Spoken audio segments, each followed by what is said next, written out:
Oi, tudo bom? Na aula de hoje, vamos entender um pouquinho esse assunto bem interessante chamado padrões de projeto, né? Algo que foi criado na engenharia de software, na orientação a objeto, e vamos ver um pouco como é que funciona hoje. Eu sou Angélica Félix de Castro. A aula de hoje vai falar só sobre padrões de projeto, tá bom? Que vem do inglês Design Patterns.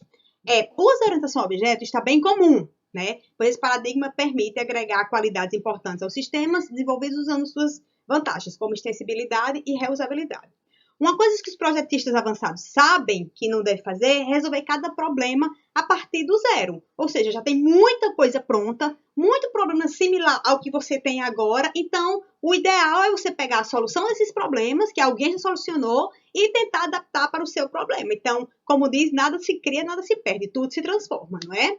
Então, ao invés disso, de tentar resolver um problema do zero, os projetistas reutilizam soluções que funcionaram no passado e os utilizam repetidamente em seus projetos. Então, existem classes de problemas que se repetem em uma diversidade de domínios. Às vezes um problema que tem, sei lá, na medicina pode ter algo muito similar na mecânica, né? Vai saber? São máquinas, afinal, tanto na medicina quanto na mecânica.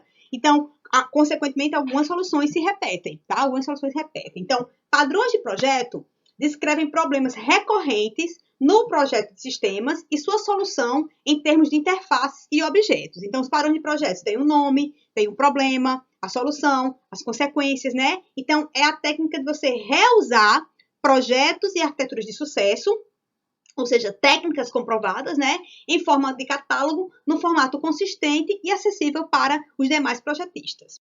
Então, os padrões de projeto foram meio que inicializados em 77, né, quando esse camarada aí, Christoph Alexander, descobriu que algumas estruturas resolvem problemas similares, né? É possível discernir similaridades entre projetos de alta qualidade. Então, ele chamou essas similaridades de padrões. Existem padrões que podem resolver problemas distintos, né? Então, os padrões de projetos, conhecidos do inglês Design Patterns, eles têm chamado a atenção e despertado o interesse dos projetistas de software, por proporcionar elementos que conduzem ao reaproveitamento de soluções, e não apenas a reutilização do código. Então, os padrões de projeto tornam mais fácil reutilizar soluções e arquiteturas bem-sucedidas, né, em software orientado a objetos de forma flexível e fácil de manter. O uso de padrões de projeto pode reduzir a complexidade do processo de projetar software. Ora, se alguém fez um software no passado, deu certo, está funcionando, eu estou fazendo alguma coisa agora muito parecida com esse software do passado, não há problema algum eu copiar as soluções, adaptar conforme a minha realidade, mas não há problema algum copiar certos padrões, né? Então, além disso, o software orientado a objeto, bem projetado, ele possibilita aos projetistas reutilizar, né, as suas classes em seus próprios projetos, ou até mesmo passar para outros desenvolvedores, né? Então, é uma coisa muito ampla, que serve tanto para si mesmo, quanto para outros desenvolvedores, tanto agora quanto no futuro, tá? Então, definir o que é um padrão de projeto, de maneira clara e objetiva, tem sido o objetivo da comunidade de software, né, desde a década de 80. Para entender a necessidade, existência de um padrão, é necessário estudar duas partes. O problema, não são nem duas, suas partes. Tem que estudar o problema, a solução e o contexto no qual ele é aplicável. Como eu acabei de falar, a medicina trabalha com máquina humana.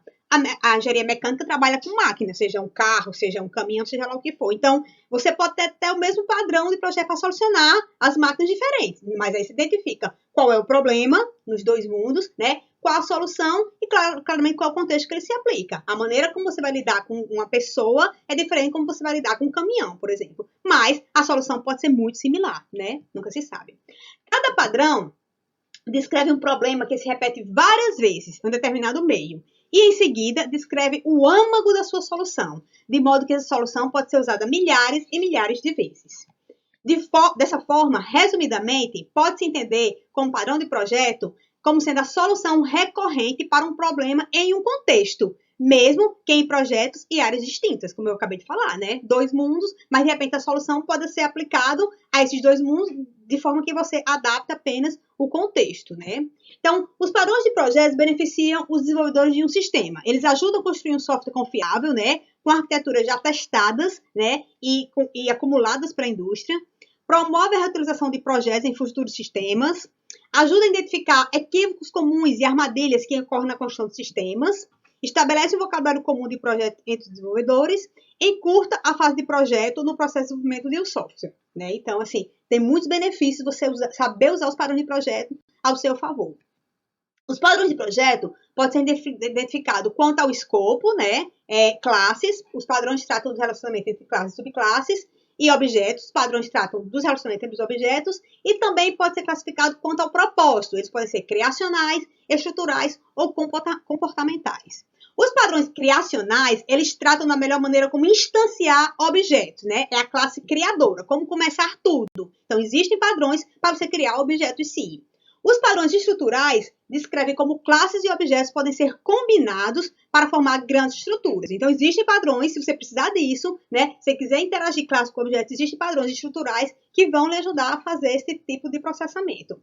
E existem padrões comportamentais que descrevem padrões de comunicação entre os objetos ou entre as classes, né? Então, depende do que você precisa, existe o que você necessita em alguma categoria, né? Então, aqui eu listei só alguns padrões de projetos que existem, né, na orientação objeto, né? Abstract Factory, o Adapter, Bridges, Builder, listei alguns. Então, esse aqui não vou explicar um por um, porque depende muito do que você precisa, né? Será que você precisa de um comportamental? Você precisa de um comportamental. Qual desses é comportamental que vai lhe ajudar a resolver um determinado problema? Então, listei aqui, certo? Então, se você precisar de alguma coisa específica, o padrão existente pode lhe ajudar, tá? Então, aqui listei alguns da orientação a objeto e apenas cataloguei assim, ó. Desses aqui que eu acabei de mostrar, essa galerinha aqui, tá?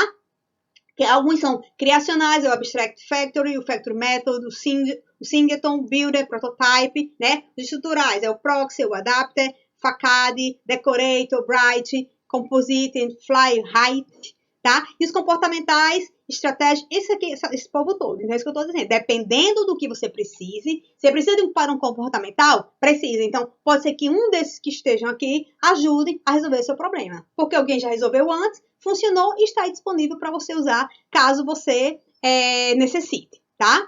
Então, como conclusões, através dos padrões de projeto, é possível identificar os pontos comuns entre duas soluções diferentes para o mesmo problema. Perfeitamente possível. Conhecer esses pontos comuns nos permite desenvolver soluções cada vez melhores e mais eficientes, que podem ser reutilizadas, permitindo assim o avanço do conhecimento humano.